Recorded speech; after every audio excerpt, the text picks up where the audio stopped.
Assalamualaikum warahmatullahi wabarakatuh. Salam sejahtera bagi kita sekalian. Perkenalkan, saya Restutanti Burman, Sarjana Ekonomi Magister Manajemen, pengampu mata kuliah Manajemen Perubahan pada semester 6. Program Studi Manajemen Fakultas Ekonomi dan Bisnis Universitas Abdul Aziz Lamajido. Untuk mata kuliah ini termasuk mata kuliah konsentrasi sumber daya manusia. Dan ini sangat penting untuk membekali mahasiswa dalam menghadapi perubahan organisasi yang dinamis, baik itu dunia kerja maupun di kehidupan sosial masyarakat. Pada pertemuan pertama lalu, kami sudah menjelaskan tentang rencana pembelajaran RPS yang telah saya sampaikan kepada mahasiswa sebagai perkuliahan perdana. Video ini dibuat untuk dalam rangka pemenuhan persyaratan pernyataan diri dosen dalam pelaksanaan kerja Tridharma perguruan tinggi, khususnya pada unsur pengajaran. Dalam video ini, saya ingin menyampaikan materi yang telah dirancang dan untuk mendukung proses penjabaran kelulusan. Materi yang akan disampaikan di dalam perkuliahan ini adalah pengantar manajemen perubahan, faktor-faktor penyebab perubahan dan organisasi, yaitu terakhir adalah tantangan dan resistensi terhadap perubahan itu sendiri. Strategi juga menjadi salah satu faktor utama.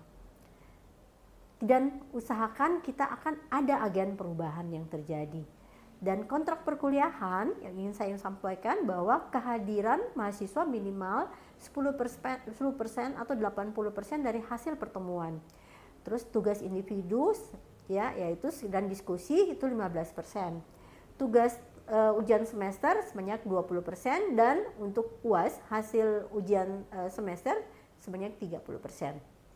Saya berharap mahasiswa bisa aktif di setiap sesi, baik yang dilakukan dalam kelas maupun di ruang kelas, karena pembelajaran yang dilakukan dalam bentuk kunjungan lapangan atau studi kasus akan lebih konseptif dan aktif. Mari kita memanfaatkan momen ini untuk belajar bersama, berinovasi bersama, dan menjadi agen perubahan yang mampu menjawab tantangan zaman. Berikut ini adalah video pembelajaran yang telah saya siapkan untuk menjadi topik pertemuan mata kuliah manajemen perubahan. Assalamualaikum warahmatullahi wabarakatuh. Assalamualaikum warahmatullahi wabarakatuh dan selamat siang semuanya adik-adik. Waalaikumsalam. Oke, hari ini gimana cerah? Hati senang? Oke, baik. Hari ini kita akan apa yang sudah di-slide? Kira-kira tentang manajemen perubahan. Oke, tapi sebelumnya Ibu yang perkenalkan diri dulu ya. Ibu Restutanti Burman, SNM. Selama ini Ibu adalah di dosen Universitas Abdul Aziz Lamajido. Jadi kita akan membahas topik yang sangat penting, yaitu manajemen perubahan. Dimana di sini kita akan melihat bagaimana sih dalam suatu organisasi ada perubahan-perubahan yang terjadi. Jadi kayak contoh ya, kita punya kapal besar ya, anggaplah perusahaan ya, perusahaan itu adalah suatu kapal besar. Bagaimana kita dinakodai oleh satu, kalau kapal sama jadi pilotnya nakoda.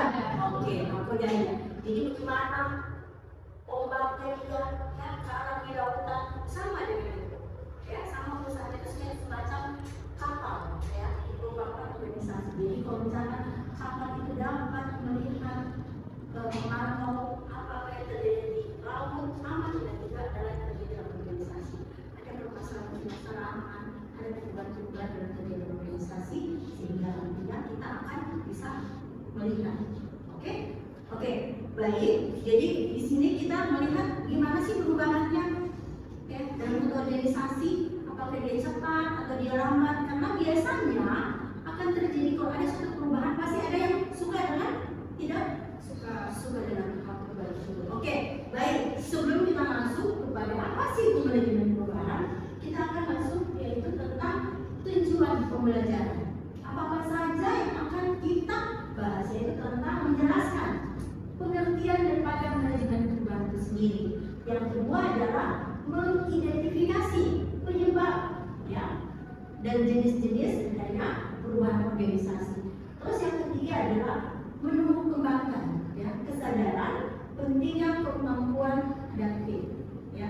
Jadi di sini mahasiswa diajar untuk mampu melihat kondisi yang terjadi di lapangan. Jadi bukan saja teori, tetapi kita harus terjun ke lapangan, ke perusahaan, ke UMKM, ya, atau organisasi, sehingga apa yang kita temukan itu kita bisa cepat, ya, kita cepat antisipasi dengan adanya perencanaan yang matang, ya, komunikasi baik dengan organisasi dengan pimpinan perusahaan, ya, terus juga ada komunikasi, terus ada jenjang-jenjang yang harus biasa struktur, ya, itu juga yang kita juga harus melihat intinya ada komunikasi yang baik. Jadi misalkan ada atasan punya arahan yang harus dilakukan oleh apalagi karyawan harus mengerti, ya. Terus ada juga misalkan ada job description yang mereka harus laksanakan. Kadang-kadang itu yang biasa membuat.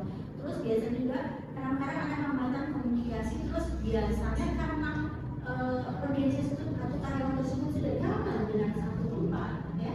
Kadang-kadang dia untuk diubah karena dia itu bukan ini takut adanya perubahan, takut adanya masa depannya, tidak memikirkan lagi ke depannya adalah apa, tetapi sekarang dipikirkan saya sudah nyaman di posisi sekarang, ya, saya harus mempertahankan hidup saya. Padahal dengan adanya seperti teknologi, ya, teknologi yang sekarang luar biasa besar, ya, sehingga dalam perubahan ini diubah. Oke ya, baik, bisa dilihat mungkin tidak?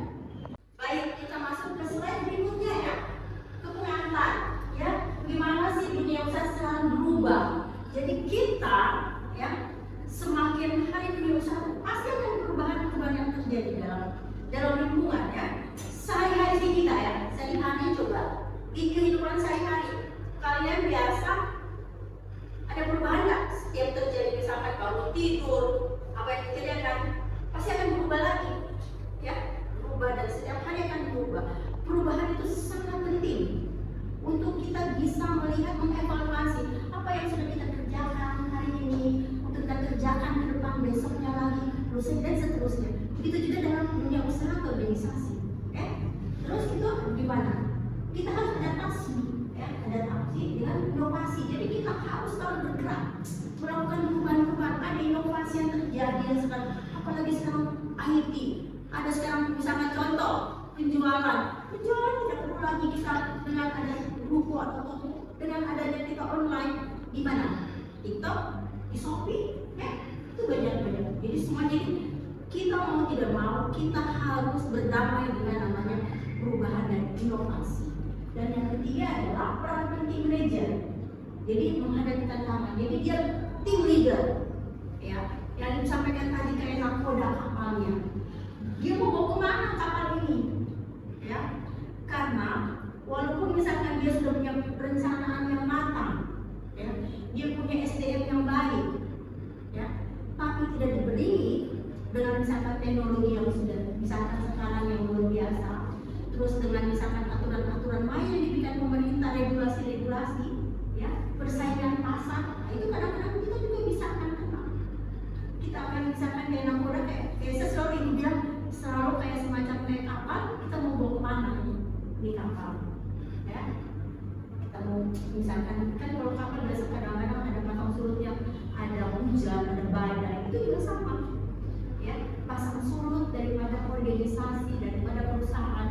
Kadang-kadang kita harus paham. Jadi di sini juga ada manajer di bidang usaha, dia selalu mengantisipasi apa yang akan terjadi ke depan. Oke, ya, selanjutnya yang ingin sampaikan yaitu ya ini pengertian sederhana tentang manajemen perubahan. Siapa yang tahu masalah perubahan? Apa itu perubahan? Manajemen perubahan yang kalian pahami dalam kehidupan sehari-hari. Bisa? Siapa yang bisa memberikan apa sih itu misalkan manajemen perubahan? Manajemen apa semuanya? Yaitu perencanaan. Terus? Ya? Ya? Oke, mengontrol? Ya. Ya. Untuk mencapai tujuan yang diinginkan. Sama juga begitu. Jadi kita manajemen perubahan adalah pendekatan yang sistematis, ya, di mana untuk memastikan perubahan berjalan secara efektif, ya. Jadi ini mencakup misalkan ada komunikasi yang terjadi, ada pelatihan yang terjadi, ada pendampingan agar apa? Organisasi itu bisa berubah, ya. Jadi kita gimana? Jadi kita juga mau berubah. Saya ini kayak kuliah, saya mau kuliah harus 4 tahun atau 3 tahun 6 bulan 8. Saya sudah punya target, ya. Jadi saya harus melakukan perubahan. Otomatis perubahan apa yang harus saya lakukan? Pertama, saya harus minimal saya cepat bangun pagi. Karena apa? Dengan semangat pagi kita akan mindset kita pasti akan berubah, ya. Terus setelah itu kita melihat, oh ini kira-kira apa tugas-tugas yang diberikan oleh dosen, ya, sehingga itu cepat target kita selesai. Komunikasi dengan teman-teman berkelompok, ya. Misalkan sekarang ada apa semua yang AI punya, GPT, apalagi banyak sekali, ya. Sekarang luar biasa. Kita mau cari apa di Google, tinggal cari saja pasti kita akan dapat. Di Meta, di WA, Meta itu luar biasa, ya. Jadi kita harus berdamai dengan teknologi sebenarnya mempercepat kita untuk lebih mengetahui lagi kemampuan berinovasi. Oke, ya, bisa ya. Jadi terus punya lagi satu, mengelola transisi secara terencana yang disampaikan tadi. Jadi kita sudah punya planning, harus merencanakan. Ya, saya mau jadi apa ini ke depannya? Saya sarjana, saya ambil di jurusan SDM, ya, manajemen perubahan sumber daya manusia. Oke, saya ke depannya saya ingin punya perusahaan satu, ya. Dan itu sudah mulai kita targetkan ini. Kira-kira apa yang saya harus siapkan? Jangan pikirkan modal, ya. Yang penting kemampuan kita. Kita paham apa yang terjadi dalam situasi kondisi sekarang luar biasa. Zaman sudah berubah. Sedikit lagi perubahan terjadi. Di zamannya Pak Prabowo, ya, itu luar biasa sekarang. Ya. Sekarang kita masyarakat Indonesia itu harus lebih kreatif lagi. Ya, ada sekarang lagi kalian sudah dengar ada dibuka sekolah apa? Tahu dengar? Ya, yang dibuka sekarang Prabowo. Tahu tidak? Sekolah bukan sekolah pintar. Saya lupa kemarin yang dinas sosial baru launching. Apa istilahnya? Saya lupa. Bisa di Google coba. Sekolah apa itu? Sekolah rakyat, ya, sekolah rakyat. Jadi sekarang pemerintah itu mencanangkan sekolah rakyat, semuanya gratis, ya. Dia mau punya karakter sendiri. Karena ini apa? Semakin luar biasa teknologi memang ada kadang baik, juga kadang-kadang ada yang maksudnya berdampak negatif, bukan buruk ya, tapi berdampak negatif. Karena anak-anak sekarang sudah main handphone, ini anak-anak masih SMP, masih SD, malahan masih TK, dia sudah punya HP sendiri. Jadi anak-anak sekarang kalau misalkan lagi main, misalkan dibujuk sama orang tuanya menangis, pegang handphonenya semua aman. Ya, itu salah satu, itu memang sudah hal perubahan. Ya, jadi ini yang kita harus bisa antisipasi, ya. Jadi kita sebagai mahasiswa harus antisipasi apa saja sih perubahan terjadi, apalagi kita mau berdiam bisnis, ya. Oke, lanjut. Kenapa orang sering menolak perubahan? Oke, baik. Kenapa orang sering menolak perubahan? Iya, karena begini. Biasanya sudah di zona nyaman yang disampaikan tadi. Dia sudah nyaman di posisinya, dia sudah tidak mau lagi ada perubahan, dia takut masa depan. Takutnya kalau dia pindah ke sebelah, mungkin ke tempat lain, nanti dipikir lagi tidak senyaman dengan apa yang sudah dia dapatkan. Jadi di sini kita sebagai pimpinan, ya, pimpinan masa depan itu adalah memberikan dukungan mereka untuk beradaptasi. Jadi sampaikan ke mereka, tenang, kalaupun ada perubahan, kalian ini lebih maju lagi ke depan, ya, bukan mundur ke belakang. Jadi harus meyakinkan, jadi kita sebagai pimpinan harus meyakinkan bahwa bahwa kalian ini ya dipindahkan bukan untuk misalkan dirugikan, tetapi kalian untuk ya mengelola untuk apalagi untuk ada kebaikan yang di dalamnya. Ya, jadi itu saja. Jadi tidak perlu takut karena ini kita harus berdampak dengan masalah teknologi yang disebut hakikat. Ya, ini salah satu adalah penyebab perubahan organisasi. Ya, perkembangan teknologi. Kadang-kadang orang takut perubahan. Salah satunya adalah karena perkembangan teknologi. Ya, dia tidak bisa memakai perangkat teknologi. Ya, banyak juga sekarang. Rata-rata mungkin ada sebagian suka yang pakai ya Android, tetapi ada juga yang masih yang kalian pakai misalkan HP yang biasa, kan?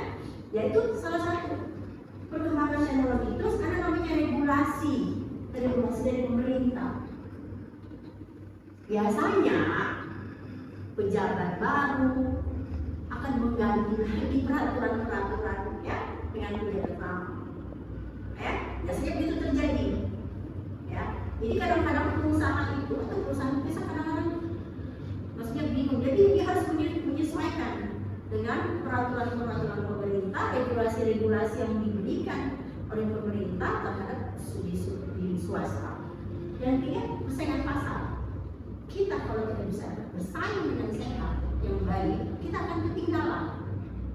Ya, jadi kita memang harus melihat peluang pasar yang ada. Apa tren di masa depan sekarang? Apa tren yang sekarang?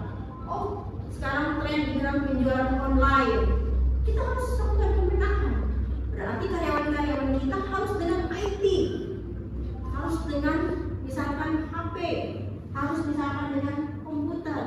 Ya. Karena sistem sekarang sudah luar biasa.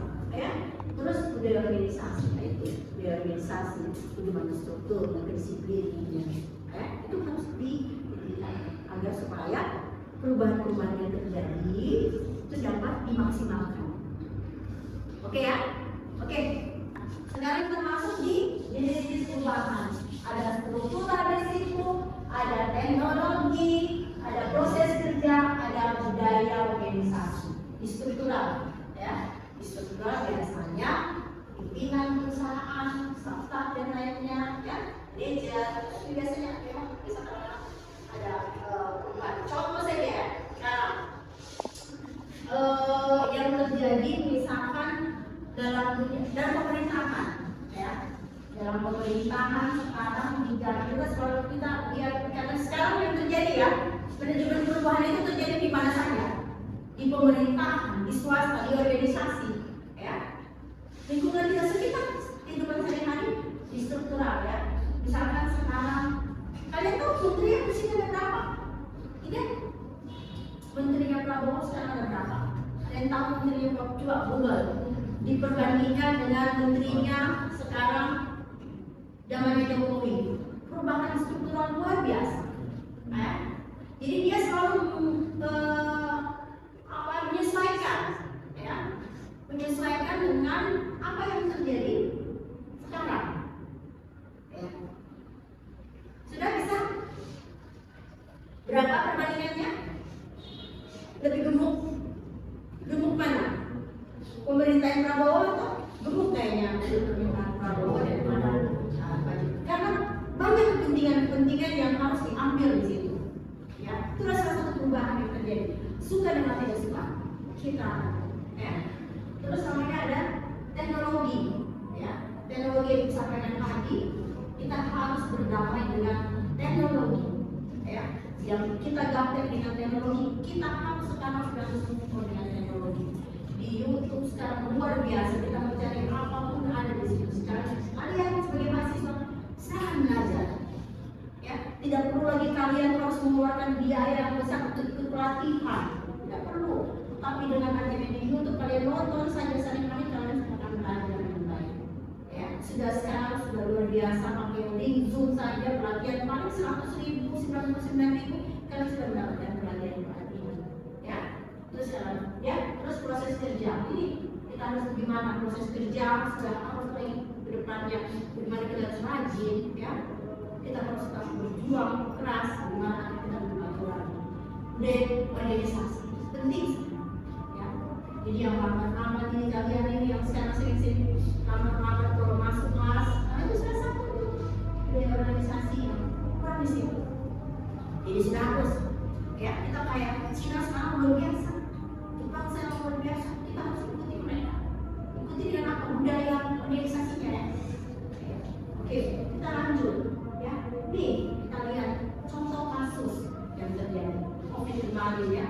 Sekarang kita dengan adanya kita perubahan sistem belajar ya, kita sekarang bisa pakai Zoom ya, ya betul nggak? Ya, kita sekarang pakai ini kalau misalkan tugas-tugas ya, kita kumpul saja, ada aplikasi yang kita harus langsung bisa ya. Terus kedua, jadi sistem proses belajar, terus ada file ya, ini yang disampaikan tadi, ada untuk Shopee ya, ada apa lagi itu, TikTok Shop ya, kita jual semuanya banyak, ada apa saja ini yang semuanya cewek-cewek yang cowok pasti semua belajarnya di situ. Sudah jarang, paling kalau ke mall paling nongkrong saja, kalau belanja pasti di online. Dan triknya online luar biasa, dia kalau misalkan 9 bulan 9, nah pasti ada tuh tahu tuh lagi promo. Jadi yang kayak gitu, jadi itu ya. Jadi kalau misalkan sekarang itu ada perubahan yang terjadi, dia tidak perlu lagi sewa tempat apa, tetapi dia memerlukan jaringan sistem yang begitu ya. Oke, baik, kita akan diskusi ya. Kalian harus aktif, jadi penilaian salah satu penilaian nanti adalah diskusi berapa persen, 15% ya. Kita jadi aktif, jadi diskusi apa sampai tahu nih ya dari kalian, kira-kira adanya perubahan yang terjadi di kampus, apa yang paling kalian rasakan terhadap perubahan tersebut? Siapa bisa jawab? Ayo. Oke, ya silakan guys. Jadi perubahan yang saya rasakan di kampus itu biasa kalau ada mata kuliah kan biasa ada yang offline dan juga yang online. Jadi kalau yang online bisa dari rumah, tidak perlu lagi ke kampus. Itu perubahan yang saya rasakan itu. Minimal pengiritan pembiayaan pasti ada.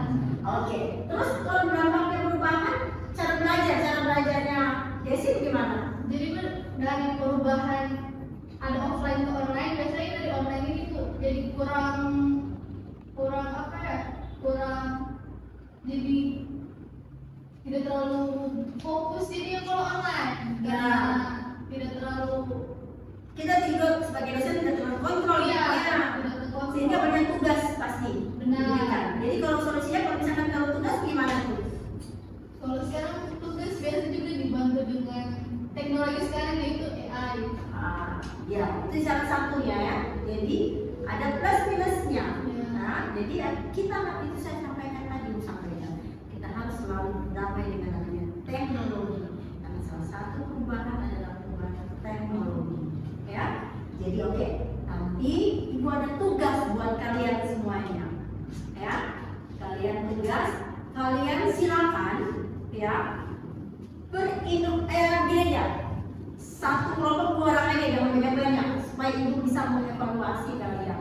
Silakan kalian observasi ke perusahaan, ke UMKM, ke organisasi ya, tentang kira-kira mereka melakukan apa ya, dalam perubahan, manajemen perubahan ya. Jadi silakan kalian kira-kira misalkan saya di perusahaan apa kira-kira? Ini kayak misalkan sekarang kan luar biasa tentang di kantor pos, coba contoh ya. Di kantor pos sekarang ini sudah perubahannya luar biasa ya. Misalkan tentang pelayanan paket antar jemput itu luar biasa. Apa kira-kira yang terjadi penyebab perubahan? Ini contoh ya. Perubahan itu sehingga bagaimana prosesnya, terus dengan hasilnya bagaimana ya. Kita akan diskusikan minggu depan. Jadi silakan kalian nanti ketua kelas ya, Dimas sebagai ketua kelas, nanti tolong ya, silakan tunjukkan kelompoknya 2-2 ya, sehingga nanti bisa jadi penyebabnya perubahan itu apa saja, gimana prosesnya, terus apa hasilnya yang bisa Oke, bisa ya? Aman ya? Oke, siap. Jangan cemburu buat tugas ini belum seberapa. Oke, kan semua terrefleksi ya. Bagaimana ya?